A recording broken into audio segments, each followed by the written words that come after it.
If you or someone close to you is considering surgery and is already over 65, I need you to pay close attention.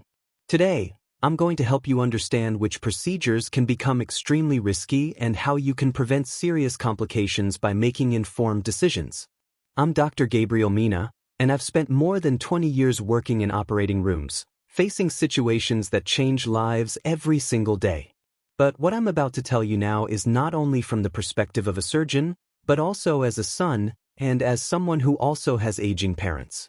There are 5 surgeries that, in most cases, I would not recommend for my own family. And the reason might not be what you think. It's not just about age, but about a silent risk that becomes stronger after 65. I know better than anyone what surgery can offer: relief from pain, correction of a problem, or even saving a life. But I've also seen how procedures that are simple for a 40-year-old can turn into a real challenge for an older adult. The risk doesn't just go up a little.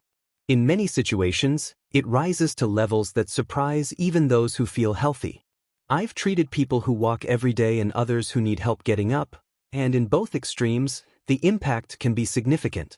That's why today, I want to open a window into the operating room from an angle that is rarely discussed: understanding real risk and choosing wisely to protect the people we care about. I'm Dr. Gabriel Mina, and I welcome you to my channel. Here we talk about integrative health, longevity, and simple everyday habits that help you maintain physical, mental, and emotional balance. So take notes and share this with your family and friends to help them improve their health. We upload new videos every day, so make sure to subscribe and turn on notifications so you don't miss any updates. Before we continue, if you find this content valuable, supporting the video or sharing it is a simple gesture that helps this message reach more people who need it. Thank you from the heart for being here and taking care of your health. Now let's get into the topic. I'm going to show you the 5 surgeries I always evaluate with extreme caution. I'll explain why the danger increases with age and, most importantly, what safe alternatives exist.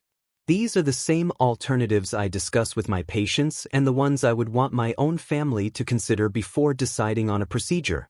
Because in many cases, the best surgery is the one we manage to avoid. Stay with me because what you're about to hear can mean the difference between a peaceful aging process or a chain of complications that are difficult to reverse. Before we go through the list, you need to understand something essential: frailty. This concept is even more important than the number of years on your ID. Frailty is the way we measure how much energy your body has to face intense situations like an operation. Think of your body as a battery. When you're young, it's full. Over time, the charge starts to drop. It still works for your daily routine, but a major surgery can drain it completely. The important thing is that frailty doesn't always show on the outside. We evaluate it through simple tests: hand strength, walking speed. A 75-year-old can be strong and stable, while a 68-year-old may already be more vulnerable. And here's the key point: frailty predicts postoperative complications better than age itself. Confusion, infections, muscle loss, prolonged recovery, all of that is far more frequent in frail individuals. There's another decisive factor: a scheduled surgery is not the same as an emergency surgery. A planned procedure allows us to study your case, prepare you, optimize your health, and choose the best approach. An emergency surgery is the opposite: chaos, urgency, and no time to get the patient ready. Complications and mortality skyrocket in older adults. If there's one thing I want you to remember, it's this: the biggest mistake is not having surgery. The mistake is waiting so long that what could have been managed early turns into a dangerous emergency. Diseases advance quietly, and when symptoms finally appear, the problem is often already out of control. Now that you understand this, we can look at why the first surgery on the list is so delicate. Let's talk about colectomy, the removal of part or all of the colon. It may be needed due to cancer, inflammatory disease, or diverticulitis, a very common condition in which small pouches in the colon become inflamed. Many times, surgery is helpful or even necessary. The danger, however, doesn't come from the technique itself but from the timing. A scheduled colectomy performed with laparoscopy usually carries reasonable risks. But when it becomes an emergency, everything changes. If a diverticulum ruptures or a tumor blocks the intestine, the contents of the colon spill into the abdomen and cause a severe infection. At that point, there is no time to prepare the patient. The abdomen must be opened, the infection cleaned, and the damaged section removed. For an older adult, this is like taking 2 hits at once: the infection and a highly aggressive surgery. The statistics are alarming. In emergencies, mortality can exceed 7% even in strong patients. And when the patient is frail, the numbers can become dangerously high. I remember Arturo, a 79-year-old man deeply loved by his family. He walked every day and enjoyed taking care of his plants. He started having mild digestive discomfort, some constipation, and changes in his bowel habits. He assumed it was just age. His family encouraged him to get checked, but he kept postponing it. One night, he arrived at the emergency room with severe abdominal pain. His colon had perforated due to a condition that had been progressing silently. He survived the surgery, but recovery was extremely difficult. He lost strength, needed a colostomy, and never fully regained his independence. A simple colonoscopy months earlier could have prevented all of that suffering. But I've also seen the positive side. Teresa, a 70-year-old patient, had a routine screening. We found a polyp and removed it in time. It turned out to be an early cancer. She never needed major surgery and is still living her life peacefully. Prevention is the key. A colonoscopy starting at age 45 or 50 can save lives. It allows us to detect polyps and remove them before they become dangerous. It's safe, outpatient, and effective. And maintaining a high-fiber diet with fruits, vegetables, and daily activity is very helpful for colon health. Do not ignore signs such as blood in the stool, persistent digestive changes, or abdominal pain. My advice, the same one I give my parents, is this: don't be afraid of a colonoscopy. Be afraid of ending up in the emergency room needing a colectomy. Before we move on to the next surgery, I invite you to subscribe and turn on notifications. Every day, I share clear, practical information to help you make better decisions about your health and the health of your family. If you know someone who could benefit from this content, share the video. It can truly make a difference. If you or a loved one over 65 takes pain medications or has had frequent stomach discomfort, this next point is essential to prevent a dangerous surgery. Let's talk about ulcers, sores in the stomach, or duodenum caused by very specific factors. Many are due to a bacteria called Helicobacter pylori, but in older adults, the most common cause is long-term use of anti-inflammatory medications like ibuprofen, naproxen, or aspirin, often taken for chronic pain, especially arthritis. These medications damage the stomach's protective lining and weaken the tissue without you realizing it. Most ulcers can be healed with medical treatment, but the real danger appears when the sore breaks through the entire stomach wall. When that happens, acid spills into the abdomen and triggers a severe inflammatory reaction.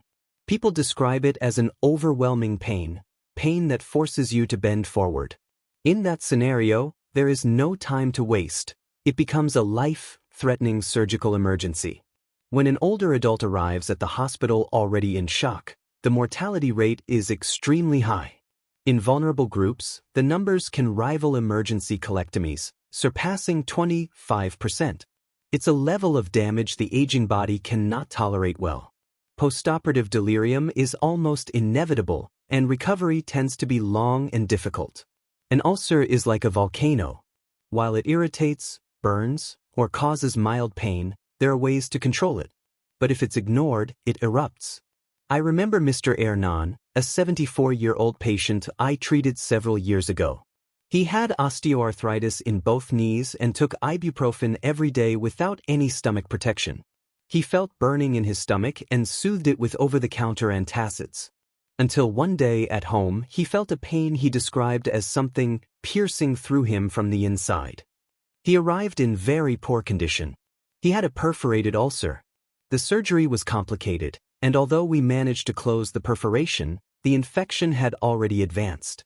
He spent weeks in intensive care with kidney and respiratory problems. He survived, but he never regained the strength or independence he once had.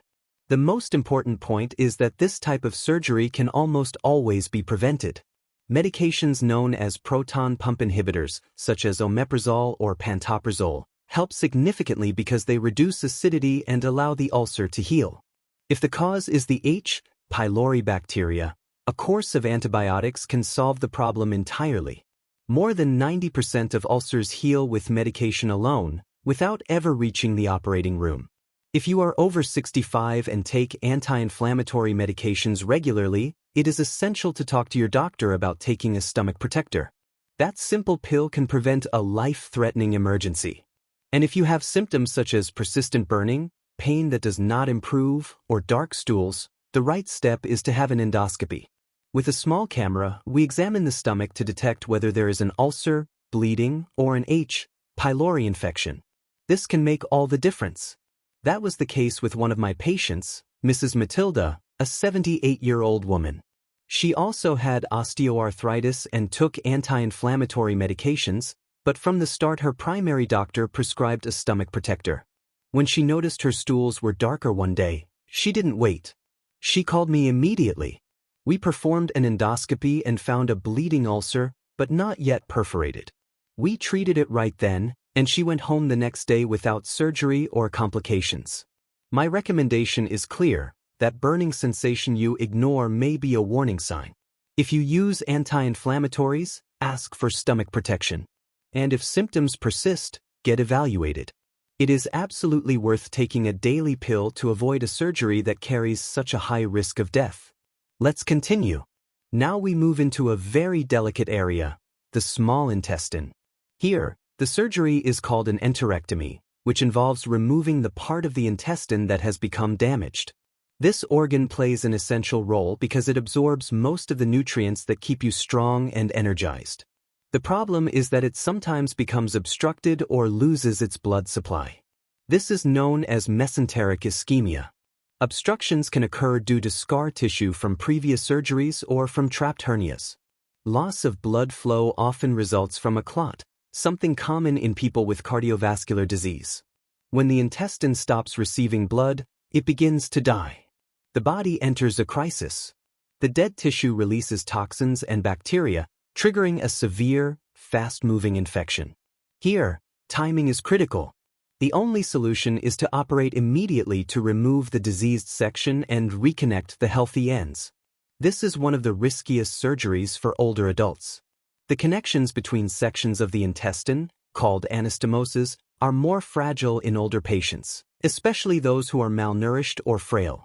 The risk of these connections failing is high, and if they do, intestinal contents spill into the abdomen, causing a severe infection that requires more surgeries. In addition, if a large portion of the intestine must be removed, the person may develop short bowel syndrome and depend on intravenous nutrition. This permanently changes their quality of life. Think, for example, of Mrs. Carmen, a 68-year-old patient I remember well. She had diabetes and high blood pressure. She began with abdominal pain, nausea, and vomiting. She mistook it for a stomach infection. 2 days passed, and the pain became unbearable. By the time she reached the hospital, she was dehydrated and confused. A scan showed a severe obstruction.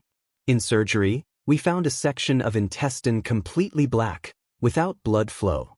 We removed it and stabilized her. Although she survived, her recovery was difficult, and her energy never fully returned. The good news is that there are ways to avoid this tragedy. Rapid diagnosis is the most powerful tool. If an older adult has persistent abdominal pain, do not wait. A CT scan can detect an obstruction or ischemia within minutes. This may allow conservative treatment in some cases, giving the intestine time to recover without surgery. When surgery is unavoidable, arriving early helps prevent major damage. The best prevention is taking care of the heart. Intestinal ischemia is closely linked to conditions like high blood pressure, diabetes, high cholesterol, and arrhythmias. If you have atrial fibrillation, taking the appropriate anticoagulant is crucial because clots can travel to the intestine and block it. My advice for both patients and families is simple. If there is severe abdominal pain that does not improve, especially accompanied by vomiting, go to the emergency room immediately. Do not wait to see if it gets better. In older adults, every hour matters. And for my fellow physicians who may be listening, Always consider the worst-case scenarios in older adults because a timely CT scan can make the difference between simple treatment and losing a portion of the intestine. Now let's move on to another surgery that becomes very dangerous when diagnosis is delayed: appendectomy or gallbladder surgery when performed too late. It may be surprising to see these on the list because they are common operations. Inflammation of the appendix or the gallbladder typically causes a characteristic pain on the right side of the abdomen. If untreated, it can progress to gangrene and eventually perforate, triggering a major emergency. In older adults, however, the story changes completely. When an older person has abdominal pain, the symptoms are often subtle, vague, and without fever, making it tempting to assume it is just a minor discomfort and stay home waiting for it to pass. But that delay can turn a simple problem into a serious threat.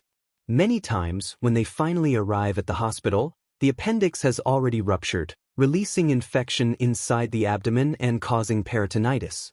An appendicitis treated on time, through laparoscopy, is usually a short surgery with discharge the next day. But when perforation occurs, we are now facing a major operation that requires opening the abdomen, cleaning the infected area, and placing drains. Mortality, which is normally minimal, rises sharply. The same is true for gallbladder infections. It is like the difference between putting out a match and fighting a house fire. I think of an 80-year-old woman I treated when I was a resident. She developed pain in her right side, took a painkiller, and went to bed thinking it would pass. 2 days went by without asking for help. Her daughter found her confused and feverish, and when she arrived at the hospital, she was in shock from a perforated appendix. Despite every effort, she died 3 days later. If she had sought help on the first day, she would likely still be alive. The only way to prevent these tragedies is to act immediately. With right-sided abdominal pain in an older adult, the safest approach is to assume the worst until proven otherwise. An ultrasound or CT scan can confirm the diagnosis quickly. Once identified, early surgery, preferably laparoscopic, is the safest strategy. Delaying surgery in this age group is extremely dangerous. Minimally invasive procedures help older adults regain mobility faster, which is essential to preventing complications. For gallbladder disease, maintaining a healthy weight and eating a lighter diet also reduces the risk of stones. Remember this: new abdominal pain in an older person is never normal. Do not wait and do not self-medicate. Risking your life by staying at home one more day is not worth it. With this, we move to the next group of surgeries, which occur outside the abdomen. I am referring to two complex operations: lung resection for cancer and hip replacement after a fracture. Lung cancer remains one of the leading causes of death, and hip fractures are a silent epidemic among older adults. A minor fall can end in a major surgery. The hidden problem in people over 65 is that both operations affect essential functions. One reduces respiratory capacity and the other limits mobility, and together they form a very dangerous combination. Pneumonia, blood clots, pulmonary embolism, and severe confusion can appear. Hip fractures, in particular, mark a before and after in an older adult's life. The numbers are harsh. Depending on their previous health status, between 1/4 and 1/3 of patients may die within the first year. And many who survive never regain independence. Taking an older adult to surgery without preparation is like sending a soldier into battle without training or protection.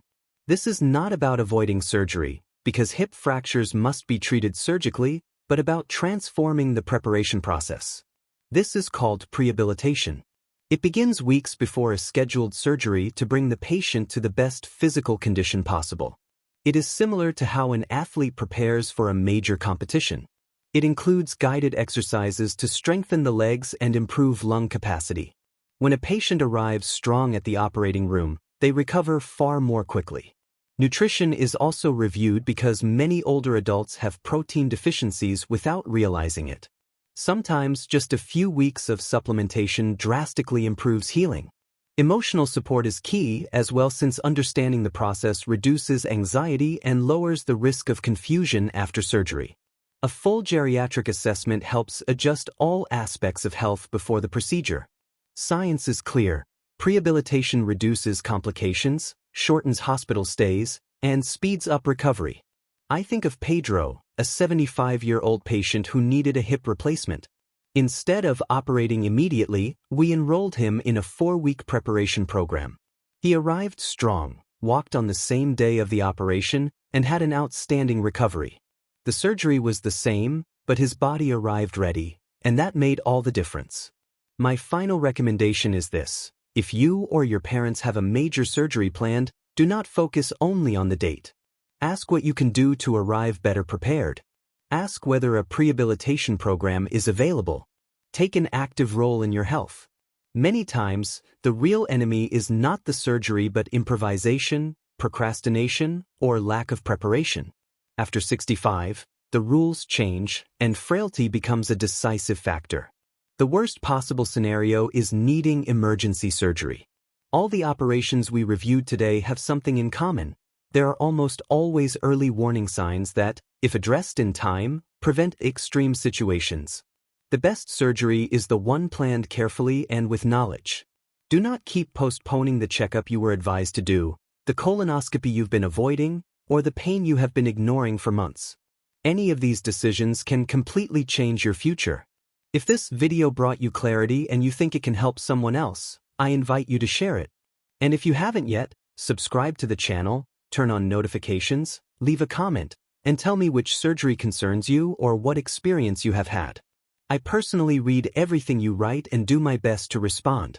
Here we upload new content every day, designed to help you make informed decisions and take care of your health and the health of the people you love.